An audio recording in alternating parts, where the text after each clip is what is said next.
नमस्कार, आप देख रहे हैं केबीपी न्यूज राजस्थान।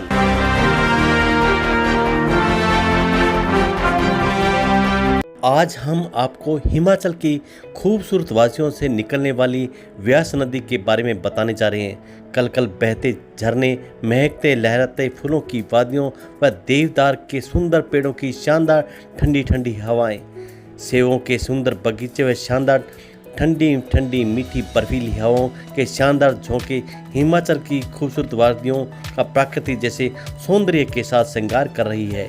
इन वादियों के बीचों बीच से निकलने वाली व्यास नदी हिमाचल की शान में चार चांद लगा रही हो। जैसे हिमाचल प्रदेश के रोहतांग के पास लगभग 14,000 फीट की ऊंचाइयों से बहती यह कुल्लू घाटी से दक्षिण की ओर बहती हुई अनेकों पहाड़ों से निकलती है और मंडी के पास पश्चिम की ओर मुड़ जाती है।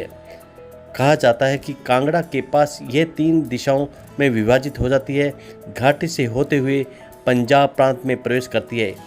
आपको बता दें कि व्यास नदी हिमाचल के पास साथ साथ पंजाब की भी एक प्रमुख नदी है। व्यास नदी के पौराणिक कथा बेहद ही दिलचस्प पौराणिक कथाओं के अनुसार भारतीय महाकाव्य लेखक वेद व्यास से जोड़कर इस नदी को देखा जाता है। कहा जाता है कि इस नदी का नाम वेद व्यास के नाम पर ही रखा गया। यह ही मान्यता है कि उन्होंने इसका निर्माण स्रोत झील व्यास कुंड से किया था। आपकी जानकारी के लिए बता दें कि व्यास नदी का प्राचीन नाम अर्जक्रिया या विपाशा था।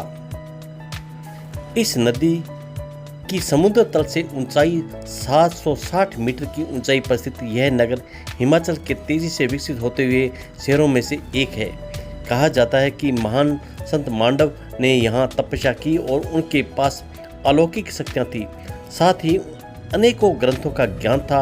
माना जाता है कि कोलोसरा नामक पत्थर पर बैठकर व्यास नदी के पश्चिम तट पर बैठकर तपस्या किया करते थे।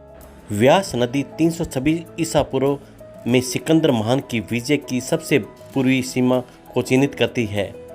यह उन नदियों में से एक थी जिसने सिकंदर के भारत पर आक्रमण में समस्याएं पैदा की थी। 326 ईसा पूर्व में उसके अनेकों सैनिकों ने विद्रोह यहाँ किया था और आगे जाने में इनकार भी कर दिया था। यह नदी कुल्लू के व्यास कुंड से निकलती है। व्यास कुंड पीर प्रजात पर्वत श्रृंखला में स्थित रोहतांग के दर्रे में है। यह कुल्लू, मंडी, हमीरपुर और कांगड़ा में बहती है। देखिए हमारी एक खास रिपोर्ट आपके अपने चैनल केबीपी न्यूज राजस्थान पर।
साल तपस्या की जी।